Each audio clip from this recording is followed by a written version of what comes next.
You're walking through life with bags on your back that God never asked you to carry. You got the weight of family, bills, disappointments, and dreams on your shoulders, and you're wondering why you're tired all the time. It's because you're carrying something that was never meant for you. You weren't created to solve every single problem. You were created to trust the one who can. Sometimes you think your strength will get you through, but strength without surrender only leads to exhaustion. God gave you a heart to trust Him, not muscles to wrestle with burdens too heavy for you. You might be strong enough to carry it for a day, maybe a week, maybe even a year, but eventually the weight breaks you down. That's not a sign of weakness. That's a sign you're human.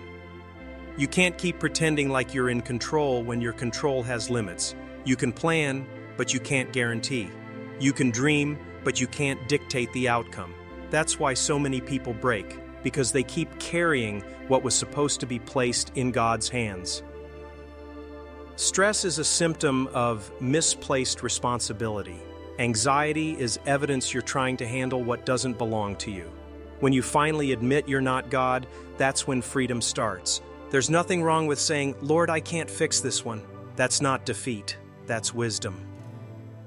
Carrying what you weren't built to carry makes life heavier than it has to be. It's like running a race with a backpack full of bricks. The race was already tough enough, but you made it worse by taking on things that weren't your assignment. God is saying, drop it, hand it over. I never told you to carry all that. There's a difference between being responsible and being overloaded.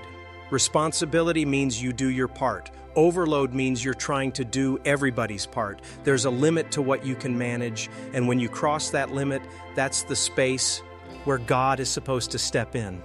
The moment you understand that release is not weakness, your life changes. You don't need to be everybody's savior, you just need to know the Savior. And when you place what's too heavy for you into His hands, you stop breaking under the pressure and start walking lighter than you've ever walked before. Worry is proof that your hands are still on the wheel. Worry is like the check engine light on your soul. It's telling you you're still holding it. If you can't sleep at night because you're playing the what-if game in your head, that means you haven't let God take it. You can't say, "Lord, I trust you," and then spend the next 6 hours pacing the floor. That's not trust. That's lip service. True trust means you can sit down and rest knowing it's out of your hands. You can't hold it and hand it over at the same time. The reason some people feel stuck is because they pray like they're filing a complaint form. They tell God the problem, but they don't release the problem. They pray, then they pick it right back up as soon as they say amen. That's not handing it over, that's just venting. Worry shows you're still trying to be the author of the story. And if you're the author, then you're responsible for the ending. But when God is the author, you don't have to control the ending. You just have to keep turning the page. Every time worry creeps in, it's an invitation to surrender again. It's a chance to say, "No, I'm not going to stress over this. Lord, it's yours." Worrying won't change the outcome, but prayer will change your posture. Prayer shifts the weight from your chest to His hands. Some of you are addicted to worry because it makes you feel like you're doing something. Worry is false work. It looks busy, but accomplishes nothing. All it does is drain your peace and rob you of joy. You weren't created to carry worry. You were created to carry faith.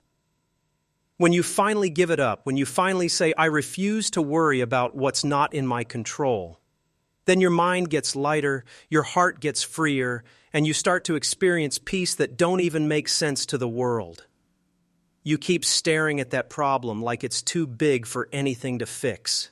You've tried everything you know, every resource you got, every connection you had, and still it didn't move. That's because you've been leaning on your own strength. God never asked you to fix the impossible. He asked you to trust Him with it. When life pushes you to the edge, that's not a sign it's over. That's the place where God steps in and shows what He can do. The impossible is where He shines the brightest. He doesn't need perfect conditions. He doesn't need everything lined up. He just needs you to give it to Him without holding back. You've been running the numbers, trying to figure out how it can work, and every time you add it up, It comes out short. But God doesn't need your math to make a miracle. He doesn't care about the balance sheet or the report card. His equation don't look like yours. He can multiply what you thought was not enough. Sometimes God lets things look impossible just to remind you He's in control. If you could solve it, you'd take the credit. But when He does it, everybody has to say, only God could have pulled that off. That's the testimony He's building in your life right now. Stop saying it can't happen. Stop saying there's no way. There's always a way when God is in the middle. He's been making ways since the beginning of time. Seas parted, walls fell, giants dropped.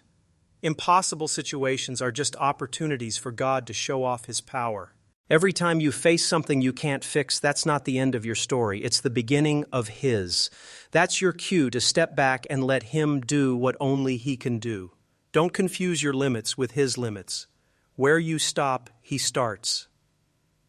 If it's too heavy, too broken, too messed up for you, then it's perfect for Him. The impossible is His playground. The question isn't can He? The question is, will you give it to Him?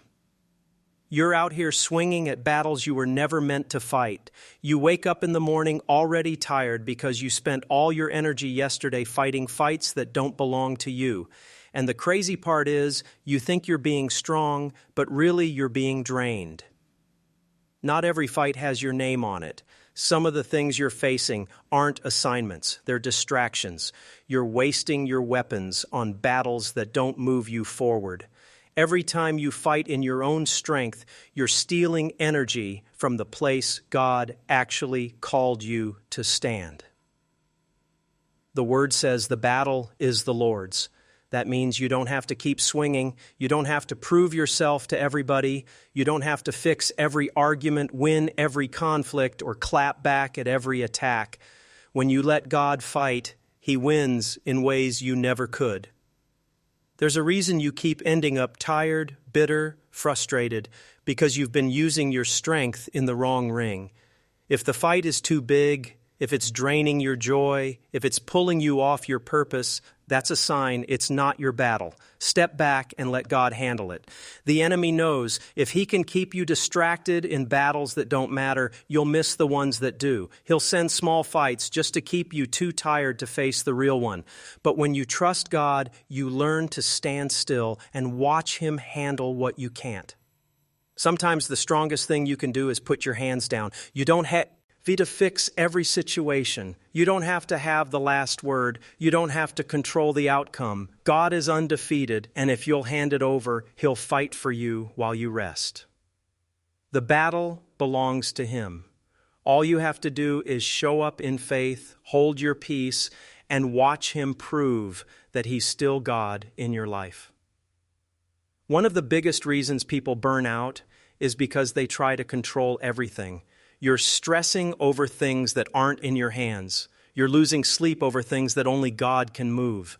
And the more you try to control, the more frustrated you become. There are things you can control: your attitude, your discipline, your focus, your effort. Those are your lane. But the outcome, that's not your lane. When you start living outside your lane, you start crashing into walls you were never supposed to hit.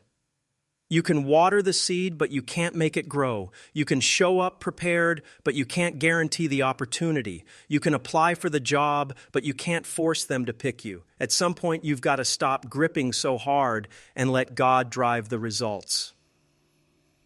Trying to control everything is exhausting because you're operating outside of your assignment. God didn't call you to be the outcome maker. He called you to be the faith walker. Your job is obedience. His job is results. When you confuse the two, that's when you lose peace. It takes humility to say, this part isn't mine. But humility is where freedom begins. You don't have to do it all. You just have to do your part and trust Him to finish the rest. That's not laziness. That's trust. When you release the things that aren't yours, you gain energy for the things that are. You stop wasting time on battles you can't win and start focusing on the discipline, the work, the faith that actually moves you forward. If you want to see breakthrough, stop stressing over what you can't control. Hand it over and focus on what's in your reach. God doesn't need your help managing His part. He just needs your trust while He does it. Everybody wants the details. You want to know how it's going to happen, when it's going to happen, who's going to help you. But God doesn't work by giving details. He works by giving direction. And if you're waiting for the blueprint before you step, you'll never move. Faith isn't having the whole plan. It's taking the first step without knowing the last one. It's moving forward even when the path isn't clear. It's believing that even when you can't see the road, God already paved it. The reason God withholds details is because details create dependency on yourself. If you had the whole plan, you'd stop leaning on Him. But when all you have is His voice, you're forced to trust Him daily, step by step, moment by moment. You keep asking God for the when and the how, but He's only giving you the go. And if you don't go, you'll miss what He has for you. Some of the greatest blessings in your life are waiting on the other side of a step you haven't taken yet. Faith isn't about comfort, it's about trust. Trust means you don't have to see the full staircase before you start climbing. Trust means you don't wait for clarity before you act. Trust means you move even when you feel afraid. You can't say you trust God and still demand all the details. Trust and control don't mix. The more you try to control, the less you trust. But when you give Him control, He gives you peace, even without the answers. If you want to experience what God really has for you, you've got to stop waiting for the map and start walking in the direction He called you to. Faith moves without the blueprint. It trusts that God is the architect. You've been playing that same heartbreak, that same failure, that same disappointment like it's your favorite song on repeat. You go to bed with it, you wake up with it, you carry it through your day. And every time you replay it, you reopen wounds God's been trying to heal. The reason you're still bleeding is because you keep picking at the scab. You can't heal if you won't stop rehearsing it. God can't replace it if you won't release it. You've been holding on to the pain like it's proof you survived, but it's actually proof you haven't let go. Sometimes we replay the pain because it feels safer than moving forward. The unknown scares us, so we sit in the comfort of old hurt. But every time you sit in it, you chain yourself to a past that no longer serves you. God is trying to free you, but you've got to let Him. Releasing it doesn't mean forgetting it. It means refusing to let it control you anymore. It means saying, this may have happened to me, but it will not define me. It means trusting God enough to believe He can turn the very thing that broke you into the thing that builds you. The enemy knows if he can keep you rehearsing the pain, you'll never step into the promise. That's why he whispers the memory, brings up the faces, replays the moments. He wants you stuck in the loop. But you've got the power to break the loop when you give it to God. When you release it, you make room for something new. Healing doesn't happen in the hands of those who hold on. It happens in the hands of those who surrender. God can't put new joy in a clenched fist full of old pain. You've got to open your hand. The weight you feel today isn't always life. It's the past you won't let go of. Release it, put it in His hands, and watch how much lighter you start to walk. Some of you are still holding on to your way, your plan, your version of how life should look, and you wonder why things aren't moving. It's because God can't fill a hand that's already full.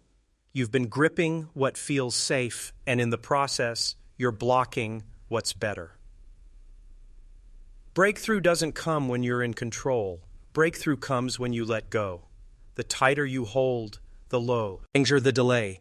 God is waiting for you to open your hand so He can place something greater inside it. Think about it. You've been begging God for change, but at the same time, you won't let go of the old. You're asking for new doors, but clinging to closed ones. You're praying for better, but refusing to release what's worse. Breakthrough requires surrender. The truth is, holding on feels comfortable. It feels like control, but what you're actually holding on to is fear. You're afraid of what happens if you let go, but what you don't realize is that your next season is on the other side of release.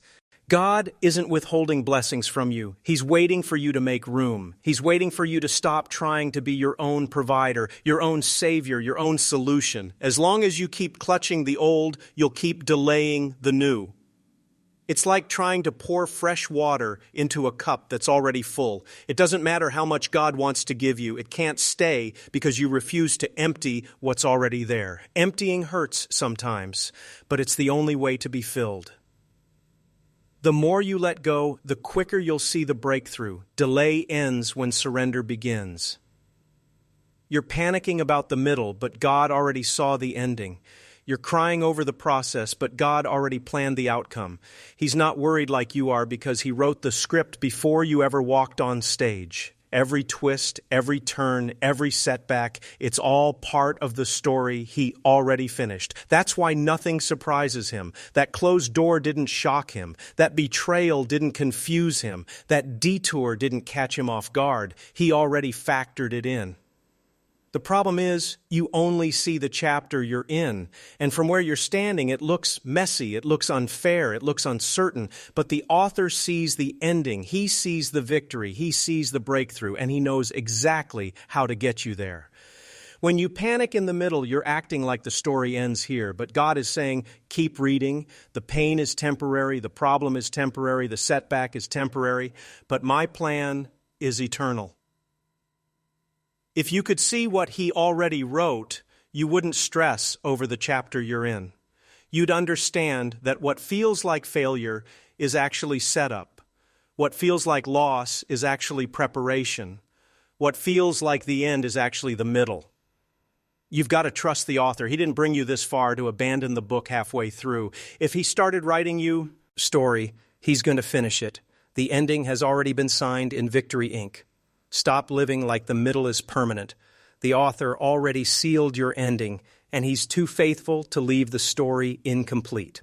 Life has pressure, and pressure needs a release. If you don't release it, you explode. Some of you are walking around like ticking time bombs because you haven't prayed. You've been venting to people, complaining to yourself, but you haven't actually handed it to God. Prayer isn't a last resort, it's a first response. It's not just for church services or special occasions, it's the daily exchange of weight.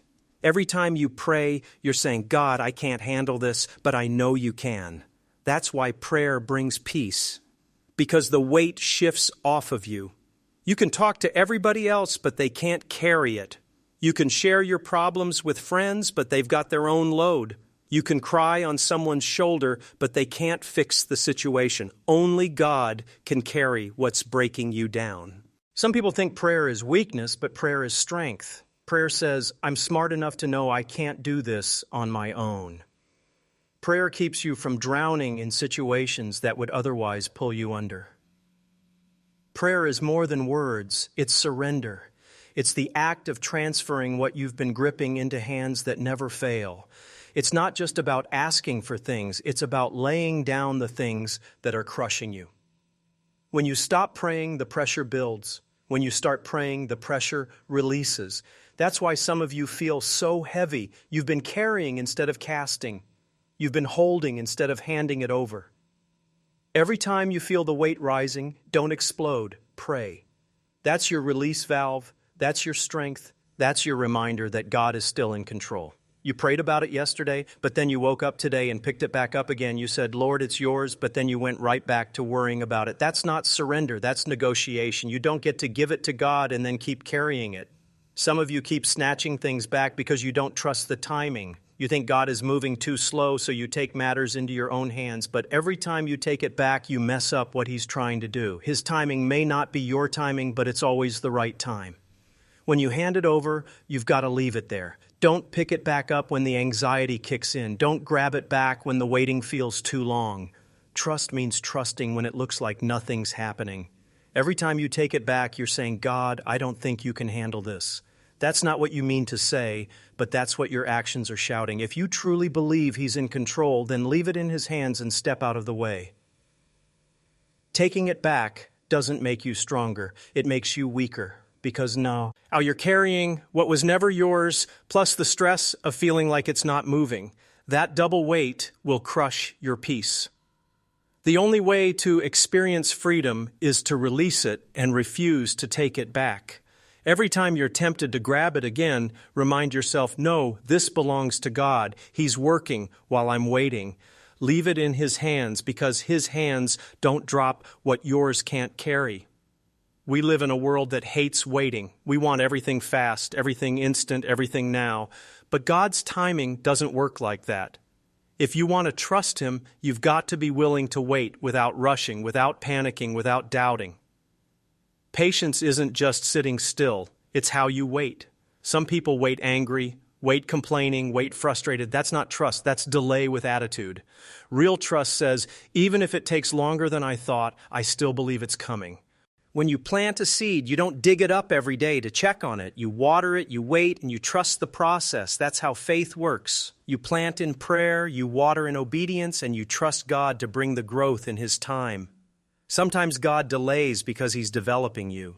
He's not just preparing the blessing, He's preparing you for the blessing. If He gave it to you too early, you wouldn't be ready to handle it. The wait isn't punishment, it's preparation. Patience is proof of trust. If you can't wait, you don't really trust. Trust means I don't need to see it yet. I don't need to know when. I believe God hasn't forgotten me. That's faith that matures in the wait. The waiting room isn't wasted time. It's training time. It's the space where God builds your endurance, your character, your faith. What you learn in the wait is what sustains you when the blessing arrives. Trust always requires patience. And when you let patience have its full work, you'll discover that the wait wasn't empty. It was the very thing shaping you into who you need to be for what's coming. You've got dreams, you've got goals, you've got plans, but God's plan will always be bigger. You're asking Him for something small, and He's preparing something beyond what you even know how to ask for. That's why you've got to stop clinging to your plan and start trusting His. Your plan is limited by what you see, what you know, what you can imagine. But His plan stretches beyond your vision. He sees the doors you don't even know exist. He sees the opportunities you haven't even thought of. He's not just working on your dream. He's working on His destiny for your life.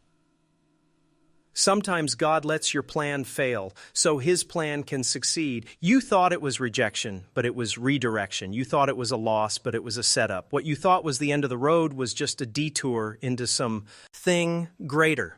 It's hard to release your plan because it feels safe. It feels like control. But the truth is, your plan can only take you so far. His plan takes you farther than you could ever dream. Think about it. You prayed for survival, and God planned abundance. You asked for enough to get by, and God prepared more than enough. You thought about making it through the storm, and God planned for you to dance in the sunlight on the other side.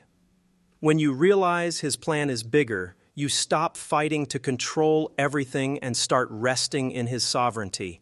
You stop settling for small prayers and start expecting big answers. If you want what He has for you, you've got to be willing to let go of what you had for yourself. His plan is bigger, and His plan is always better. You can tell who's really trusting God by how well they rest. If you're still tossing and turning, if you're still up at 3 a.m. stressing, if you're still restless, then you haven't fully handed it over yet. Rest is proof of surrender. Rest doesn't mean laziness. It doesn't mean giving up. It means you've shifted the weight off your shoulders onto His. It means you've stopped trying to carry what was never meant for you. When you truly trust Him, you can lay your head down at night knowing He's still working while you're sleeping.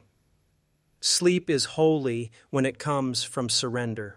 Because while you're unconscious, God is still conscious. While you're silent, He's still speaking. While you're resting, He's still moving pieces on your behalf. Rest is not optional, it's necessary. You can't fight every day, stress every night, and expect to have strength for the journey. At some point, you've got to step back and say, God, I've done what I can. The rest is on you. The reason many people are burned out isn't because they're working too hard, it's because they're worrying too much. Work doesn't break you, worry does. Work uses your energy, worry drains it. That's why you feel empty even when you haven't done much, because worry eats you alive. Trust produces peace, and peace produces rest. The moment you trust Him fully, you'll find yourself sleeping like you haven't in years. That's not because the problem disappeared, it's because the weight of it disappeared. Rest is the reward of trust. When you trust God, you stop trying to stay up all night solving problems that only He can fix. Fear whispers in your ear, "What if it doesn't work out?" Fear says, "What if you let it go and it falls apart?" Fear says, "What if you trust and get disappointed again?" That's why so many people never release it. They let fear be their master. Fear and faith can't live in the same space. The more you feed one, the weaker the other becomes. If fear controls you, you'll hold on tighter. But if faith fills you, you'll release quicker. The difference between bondage and freedom is which one you choose to feed. Fear will have you clutching old pain like it's treasure. Fear will have you gripping old plans like they're still alive. Fear will have you holding broken pieces instead of opening your hand to God's healing. It's not that God isn't ready, it's that fear keeps you from releasing. Faith doesn't guarantee comfort. Faith guarantees confidence in God no matter what the outcome looks like. Faith says, even if it doesn't happen how I thought, I still believe God is in control. That's the posture that releases. Every time you hesitate to release, ask yourself, is this faith or fear talking? Because faith says release, fear says hold, faith says trust, fear says clutch, faith says let it go, fear says keep it tight. You can't experience freedom while living in fear. You can't step into promise while holding on to prison. You can't walk into destiny while being chained by doubt. Fear will block your release if you let it. When you hand it over despite the fear, that's when God moves. Fear loses its grip when faith takes the wheel. Every victory in your life will come after surrender. Not before, not during, but after. As long as you're gripping, controlling, forcing, stressing, you're blocking the very victory God is trying to give you. But the moment you throw your hands up and say, "Lord, it's yours," that's when the shift begins. Surrender doesn't make you weak. It positions you for strength. Because now, instead of relying on your limited power, you're tapping into unlimited power. Your victory doesn't come from your hustle, your strategy, or your smarts. It comes from your surrender. Think about it. Every great breakthrough in the Bible came after someone surrendered. Moses surrendered his staff, and it parted seas. David surrendered his stone, and it dropped giants. Jesus surrendered his will, and it brought salvation to the world. Victory follows surrender. The problem is we think surrender means giving up, but surrender isn't quitting, it's trusting. It's saying, God, I can't, but you can. I won't, but you will. I'm not enough, but you are. That's the place where victory lives.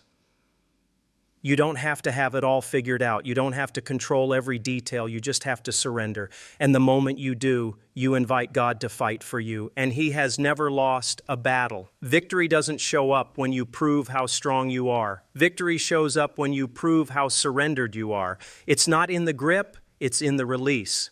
It's not in control, it's in letting go. When you surrender, you discover that the victory was already written. You just needed to stop blocking it with your own hands.